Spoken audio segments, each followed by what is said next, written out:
Bueno, si os parece, vamos a ir empezando para intentar que los tiempos se cumplan.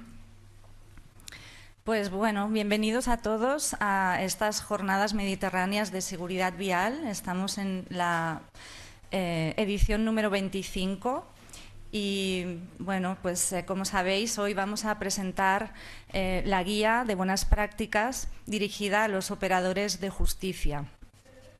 Esta guía que se ha presentado, se ha preparado en diferentes sesiones con diferentes actores relacionados con los temas jurídico-legales y también con presencia de víctimas de tráfico que nos han dado su testimonio para poder saber cuáles son sus necesidades. La sala está casi llena y también online tenemos, pues entre online y presencial estamos casi 200 personas, con lo cual eso a mí me hace pensar que es un tema que interesa y además que es una guía muy necesaria. Por lo tanto, doy paso a escuchar también a los participantes en esta primera mesa. En ella está el doctor Francesc Torralba, director de la Cátedra Ethos de Ética Aplicada en la Universidad Ramon Llull. Él es filósofo y autor de numerosas obras como El perdón, El arte de saber escuchar o El sentido de la vida, entre otros muchísimos libros. Ha sido él quien ha dirigido los trabajos de elaboración de la guía desde la Cátedra Ethos y bueno, desde PAD quiero reiterar nuestro agradecimiento por su colaboración y personalmente ha sido un honor poder trabajar conjuntamente. También nos acompañan en la mesa Joan Puigpey, vicepresidente de PAD y arquitecto, y también Rosa María Lemos, delegada de PAD en Granada. Así que, hablando de escucha, vamos a escuchar los testimonios. Adelante, Rosa. No sé si se me oye. Espero que me ayude Dios porque estoy muy nerviosa. Buenos días. En primer lugar, quería dar las gracias a la Asociación Paz por la labor que están haciendo y por dar la oportunidad de que yo pueda contar mi historia. En segundo lugar, quería agradecer a todos ustedes su asistencia y su buena predisposición para ayudar a que se prevengan accidentes de tráfico y a que se solucionen los siniestros que a día de hoy todavía no han tenido justicia, como es el caso de mi hijo. Antes de comenzar a contarles mi historia, me gustaría hacerles una pregunta. ¿Conducirían ustedes un vehículo a motor, en este caso un coche, si fueran invidentes? ¿Alguien me puede responder? No. Es obvio, sería una temeridad coger un coche si una persona no ve. Bien, pues voy a contarles mi historia. Mi hijo David tenía 21 años y muchos sueños e ilusiones por cumplir. Él era mi vida, hijo único y un torbellino de colores. David se fue, nosotros somos de Granada, pero David se fue a Zamora a trabajar en la vendimia y un 25 de septiembre de 2019, al terminar su jornada laboral, se subió en el asiento del copiloto de un coche. David, como cualquier niño de su edad, iba guaseando con un amigo.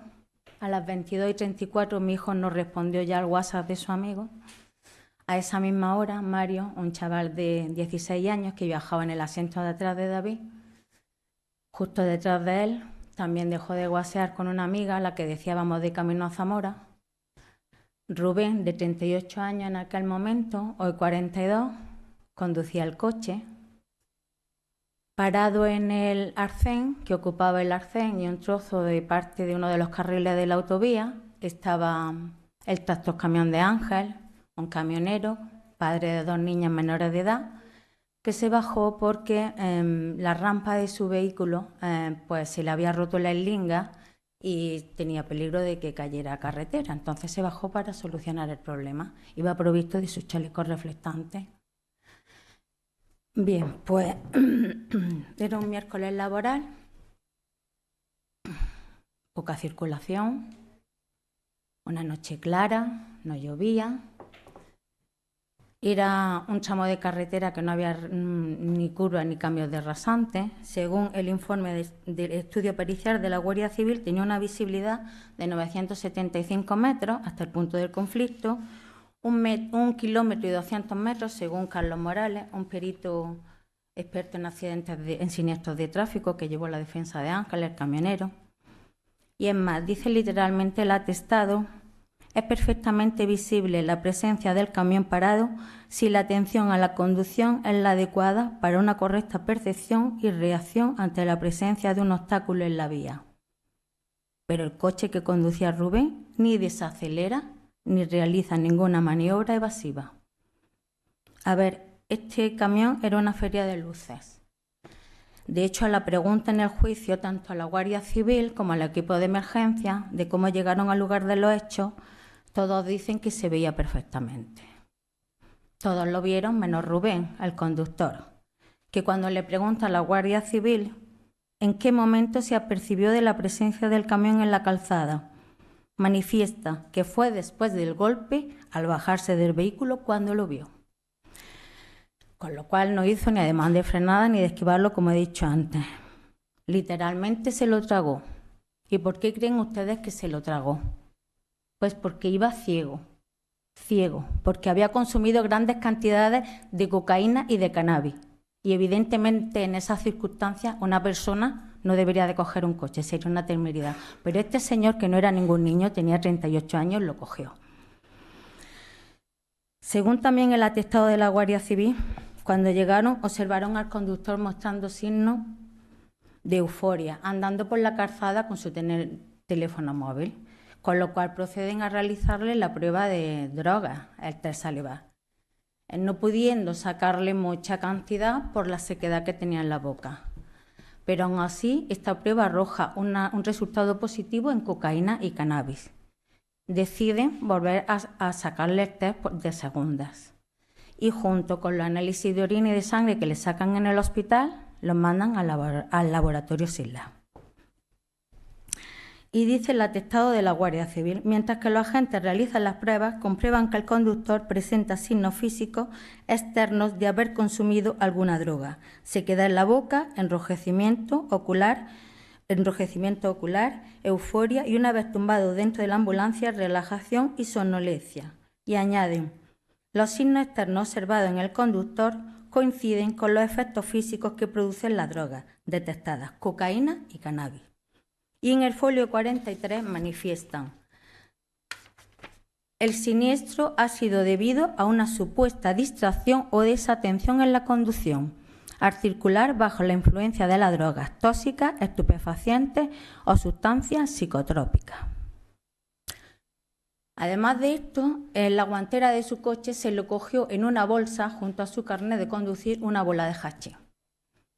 Y yo digo, a ver, ya nada más que por esto, si una persona conduce, que también, por cierto, conducía a 150 kilómetros por hora, porque así se paró el velocímetro cuando se produjo el accidente, va con signos externos de haber consumido droga y así se verifica en el test salivar, y encima se le coge una bola de hachís, ya solo por esto, esa persona tiene una buena multa. Ustedes entienden más que yo, pero ya solo por esto la debe de tener. Vale, pues se celebra el juicio en la Audiencia Provincial de Zamora. Tanto la Guardia Civil como la señora fiscal, así como los forenses del Instituto de Toxicología de Madrid, que a la pregunta de mi abogado, dice la defensa de Rubén que este señor no llevaba las facultades mermadas en el momento del accidente, a lo que responde la señora forense: eso no hay quien se lo crea. Palabras textuales, está grabado, si alguien tiene acceso a eso lo puede ver y oír. Eso no hay quien se lo crea. Es decir, todas estas personas ajenas a las partes coinciden en que Rubén no solo había consumido grandes cantidades de drogas, sino que en el momento del accidente iba bajo los efectos de ellas. ¿Vale?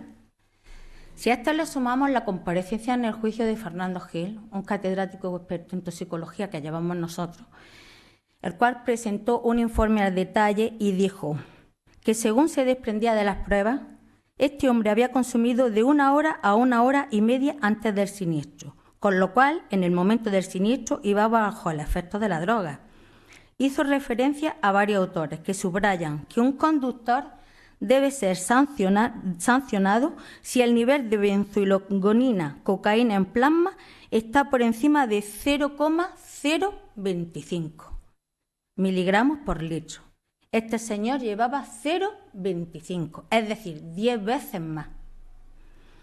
También hizo referencia a varias sentencias. Yo me quedé con una en la que decía que un conductor había atropellado a un ciclista que, gracias a Dios, no murió, pero llevaba 7 dosis menos de drogas en la sangre que este señor y estaba en la cárcel. Entonces, yo me pregunto, ¿cómo se mide la justicia? ¿Es que es diferente si eres una persona o eres otra? Porque este señor llevaba 7 veces de dosis menos que Rubén, ninguna víctima, y está en la cárcel. Y sin embargo, este señor a día de hoy no está en la cárcel. Vale, perdona, voy a beber un poquillo. Se celebra el juicio en la Audiencia Provincial de Zamora y lo condenan a este señor a 5 años de cárcel, 7 años de retirada de carnet y en costas. Vale, nos parecía poquísimo, pero bueno, la ley ha cambiado al favor del que delinque, cosa que no entendemos, porque antes se juzgaba por víctimas y ahora se condena el acto, independientemente de las víctimas que haya. Bueno, como es la justicia que tenemos, pues tenemos que asumir lo que tenemos. Pues bueno, nos parecía poco, pero bueno, lo aceptamos. ¿Cuál es nuestra sorpresa cuando la madre de Rubén, abogada de toda la vida de Dios de Zamora, recurre al Tribunal Superior de Castilla y León? Y este, ante lo ilógico, resuelve diciendo: debemos absorber y absorbemos a Rubén y lo condenamos solo a pagar 3.000 euros por víctima. 2 años y medio de retirada de carné, que ya han pasado 4, y lo exoneramos de las costas. Es decir, que las paguemos todos los españoles, pobretico. A la vista de la... Yo cuando recibimos esto nos quedamos todos, los que entienden, por los que entienden, los que no entendemos porque no somos de este ámbito, pero no somos tontos, no nos cogían la cabeza. Entonces le escribo al defensor del pueblo y le mando las 2 sentencias, tanto la de la Audiencia Provincial como la del Tribunal Superior de Justicia de Castilla y León. Y este señor me dice varias cosas, pero entre ellas me dice: a la vista de las resoluciones judiciales tan distintas entre sí que se han producido hasta el momento, lo que sin duda causa a usted y a mí incomprensión y perplejidad. Entonces yo me pregunto, bueno, voy a dejar a un lado Fernando Gil, que es una persona que llamamos nosotros, un catedrático, voy a dejar al lado a Carlos Morales, que fue el perito que defendió a Ángel por lo de las luces y eso. Digo, y me voy a centrar solo en las personas independientes, en las autoridades independientes, como puede ser un informe de una Guardia Civil, un alegato impecable de una señora fiscal, que estaba a favor nuestro porque es que las pruebas eran evidentes, y unos médicos forenses del Instituto de Toxicología de Madrid. Y lo que es más, ¿dónde han quedado esas pruebas del laboratorio sin la? Y lo que es peor, ¿dónde han quedado esas 3 víctimas? ¿En qué se ha basado este Tribunal Superior de Castilla y León? Pues no lo entiendo, no entiendo la justicia. No entendemos la justicia. A ver, ¿por qué tenemos que estar nosotros después de 4 años luchando si mi hijo es la víctima? Nosotros somos las víctimas. Nos sentimos desprotegidos, impotentes. No solo no puedo llorar la muerte de mi hijo, ni derrumbarme, porque tengo que estar ahí, porque la justicia no ha hecho su trabajo hasta ahora, y tengo que estar ahí luchando, saliendo en programas de televisión, en periódicos, para hacerme oír, para que esto no se quede en una simple sanción administrativa. Pero ¿qué lección le estamos dando a nuestros niños? Venga, chicos, que podéis conducir a la velocidad que queráis, ir puestos de droga hasta arriba, que si matáis a alguien no pasa nada, vuestros papis tienen 3.000 euros, lo pagan y a otra cosa, mariposa. ¿Eso es lo que queremos? ¿Eso es lo que queremos transmitirle a nuestros hijos? ¿Que la vida no vale nada? ¿Saben ustedes lo que supone psicológicamente, físicamente y, por qué no decirlo también, económicamente? ¿Esto? No me puedo ni imaginar las familias que no puedan hacer frente a esto y puedan defender a sus seres queridos, y mucho menos las víctimas que no tengan familia. ¿En qué se queda esto? Que somos personas. En este caso 3. Una de ellas mi hijo.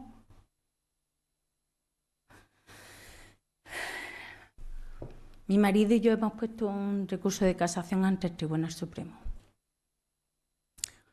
Esperamos que este alto tribunal, sea íntegro, honesto y profesional, como lo fue en su momento la Audiencia Provincial de Zamora. Mi historia no va a tener un final feliz, porque mi hijo, David Jodar Lemos, ha muerto. El protagonista de mi historia ha muerto. Mi hijo ha muerto. Pero en esta historia hay muchas más personas importantes, muchas más. Y esas somos todos nosotros. Todos los que estamos aquí, porque nadie estamos libres de que nos pase algo. Si yo lucho es por mi hijo, pero también porque a nadie de ustedes, si les pasara algo por desgracia, no tengan que pasar por lo que yo estoy pasando y no se tengan que enfrentar a una sentencia que haya creado una jurisdicción tan ilógica, injusta e inhumana. No se tengan que enfrentar a esto hay que cambiarlo, porque a cualquiera nos puede pasar.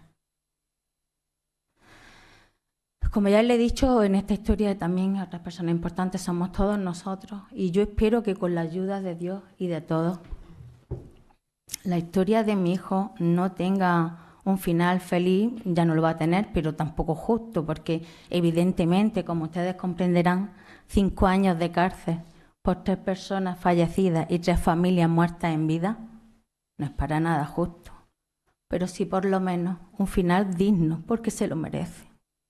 Gracias por escuchar.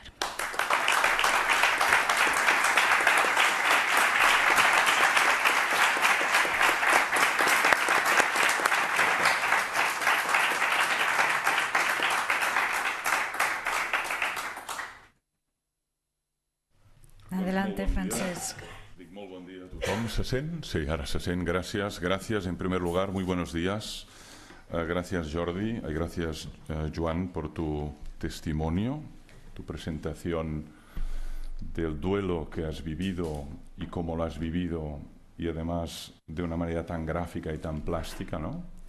Y gracias también a ti, Rosa, por el esfuerzo de poder verbalizar una situación de tal complejidad e intensidad emocional como la que estás viviendo, y además por tu generosidad de venir de Granada y compartir esta situación aquí en la ciudad condal, en Barcelona. Gracias de verdad, y ojalá veas resuelta esta situación tan compleja y tan difícil.